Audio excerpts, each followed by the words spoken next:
हाँ, रीगा में हूँ। ये पंगिन बोलेंग क्षेत्र का ये एक सर्कल है। यहाँ पे एडमिनिस्ट्रेटिव ऑफिस है यहाँ पे। तो यहाँ पे मुख्यमंत्री का आना आई थिंक आफ्टर 33 इयर्स यहाँ आना हुआ है। तो मैं भी बाय रोड ही आया हूँ और बोलेंग से लेके यहाँ रीगा तक का जो रोड है वो अपना BRTF का अंदर में है। तो रोड अभी ऑलरेडी सैंक्शन होके काम चल रहा है। ये ऑनगोइंग प्रोजेक्ट है, मगर ये रोड का जो पेस जो है हमें लगा कि थोड़ा बहुत पेस मतलब स्पीड थोड़ा सा कम है उसमें। जिस प्रकार से काम होना चाहिए थोड़ा उतना स्पीड से नहीं हो रहा है। तो ज़रूर मैं कंसर्न जो बॉर्डर रोड्स ऑर्गेनाइजेशन का जो ऑफिसर है और उसका जो चीफ इंजीनियर है इस प्रोजेक्ट के, उसको हम ज़रूर टेकअप करेंगे। इसके बाद यहाँ रीगा आने के बाद मैंने खास करके स्पेसिफिकली 2 प्रोजेक्ट यहाँ रीगा में देने का वादा किया है। यहाँ का जो इंटरनल रीगा का जो टाउनशिप है उसका भी रोड उतना कंडीशन अच्छा नहीं है, तो इंटरनल टाउनशिप रोड को दिया जाएंगे। और साथ साथ यहाँ पे एक अच्छा सुंदर सर्किट हाउस भी यहाँ पे हम सरकार की ओर से हम यहाँ पे देंगे। सर, ये एक बहुत ही अहम टॉपिक है जो SCMP के बारे में आपने कहा। रीगा जो पहला विलेज है जिसने PRF के लिए मंजूर हुआ और लगभग 70% लोग इस प्रोजेक्ट के लिए मंजूर है। तो जो बाकी लोग हैं जो मंजूर नहीं है इस वक्त, उनके लिए आप कुछ कहना चाहोगे? सबसे पहले तो मैं यहाँ रीगा सर्कल के सभी जो 6 गांव हैं उन सभी लोगों को मैं धन्यवाद प्रकट करता हूँ सरकार की ओर से, क्योंकि ये SUMP जो प्रोजेक्ट है ये एक नेशनल प्रोजेक्ट है। ये केवल सिर्फ हाइड्रो पावर प्रोजेक्ट नहीं है, this is a defence mechanism. तो रीगा जो सर्कल है जो 6 गांव है वो लोग इनिशियल जो they are the leaders coming forward and signing the MOU with the government to initiate the PFR process. Likewise रीगा ने स्टार्ट करने के बाद बहुत सारा गांव लोग अभी अपना सियांग डिस्ट्रिक्ट और अपर सियांग डिस्ट्रिक्ट में कई सारा गांव लोग अभी जुड़ने लग गया है। सो हमें उम्मीद है जो भी अभी कुछ गांव जो रह गया है वो लोग भी आगे आके PFR को करने देंगे, सरकार के साथ में वो लोग जरूर कोऑपरेट करेंगे।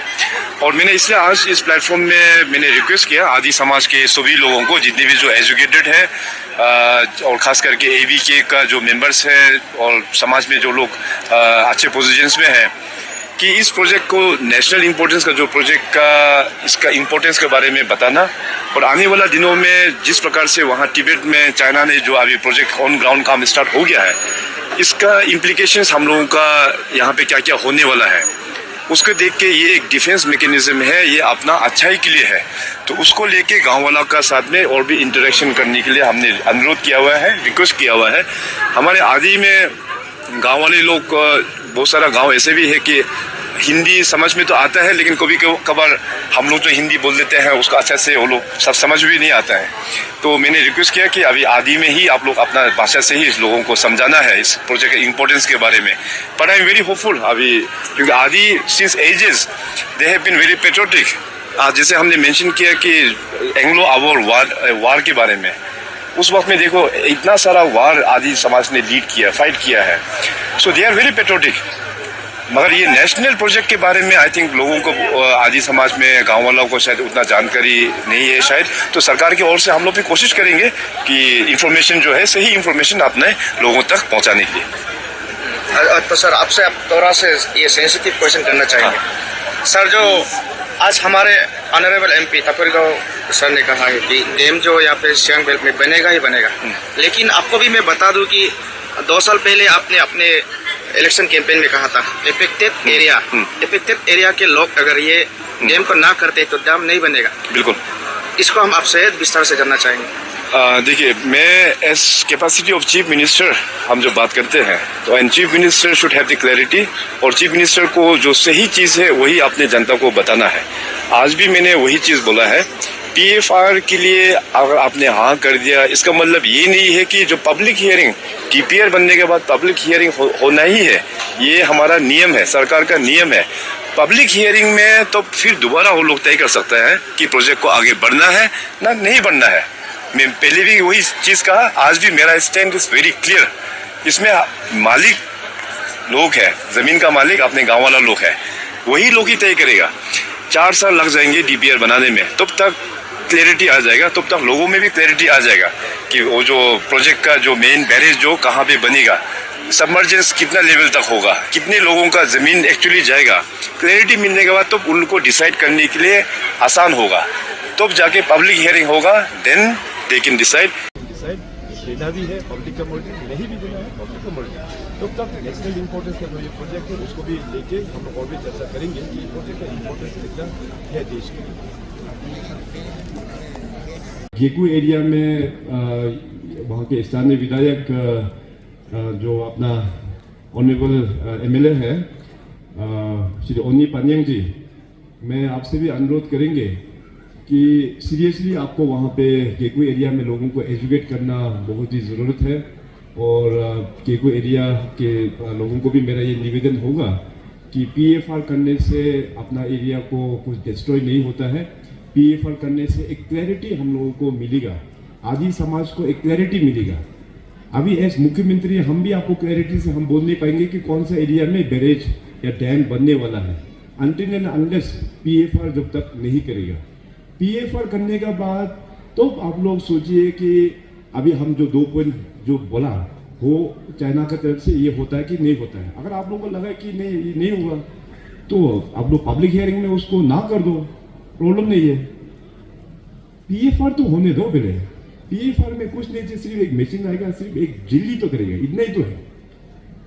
तो लेकिन ये एक आदि समाज आप सिर्फ ये गेकू एरिया के लिए नहीं बल्कि ये एक थिंकिंग प्रोसेस, आदि समाज अभी किस डायरेक्शन में जा रहा है, विकसित भारत के लिए जो हम लोग बात कर रहा है, विकसित अरुणाचल के लिए जो हम लोग बात कर रहा है, तो अपना विकसित आदि भी तो होना पड़ेगा ना। विकसित आदि 2047, विकसित सियांग 2047, उस जर्नी में आप लोग किस हिसाब से आप लोगों का माइंड एप्लीकेशन हो रहा है, आप लोग इस चीज को एनालाइज कीजिए कि अपना आदि समाज जो इतना, इनफैक्ट मैं तो बोलता हूँ ये तो ब्लेसिंग इन डिस्गाइज है। अगर दूसरा एंगल से अगर हम बात किया जाए, सियांग अपर मल्टीपर्पज प्रोजेक्ट जो है नेशनल प्रोजेक्ट का नाम में this is blessing in disguise. 1,50,000 crore 1,50,000 crore का एक साथ यहाँ इन्वेस्टमेंट होने वाला है। ये तो इनडायरेक्टली मतलब भगवान ने आप लोगों को छप्पर फाड़ के प्रोजेक्ट दिया। अब उस प्रोजेक्ट को आप लोग मतलब यहाँ घुमा रहा है वहां घुमा रहा है। देखिए टाइम इज एवरीथिंग। मैंने जैसे कहा ना, चाइना में तिब्बत ने वहां पे चाइना में काम स्टार्ट हो गया है। अभी ज्यादा देर करेगा तो वो लोग बन जाने के बाद में तो यहाँ तो काम करने देगा नहीं। वो लोग पानी वहां से छोड़ते रहेगा कोई भी नहीं। Time is sensitive. टाइम हाथ से निकल गया तो ये प्रोजेक्ट को भी होगा नहीं। इसके बाद फिर आप लोगों को सरकार की ओर से हम लोग शिफ्ट करना होगा ताकि इमरजेंसी वहां से कुछ पानी छूट जाए तो कहीं मतलब जान का खतरा ना हो। इस प्रकार में हम लोगों को फिर सरकार का सोच जो है उस प्रकार में हम लोगों को शिफ्ट होना पड़ेगा।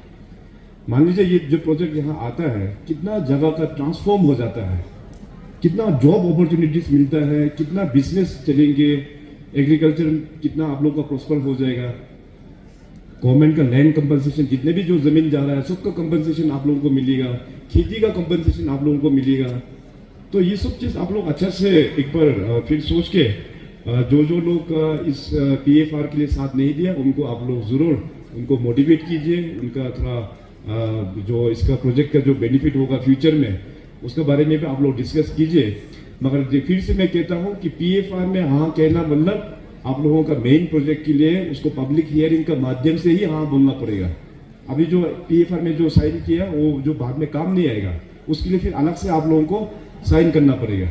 अभी रिसेंटली अपना तन्या सुकी साहब यहाँ बैठा हुआ है, अपर सुबनश्री अपर बोल के भी एक प्रोजेक्ट कितना मेगावाट का था,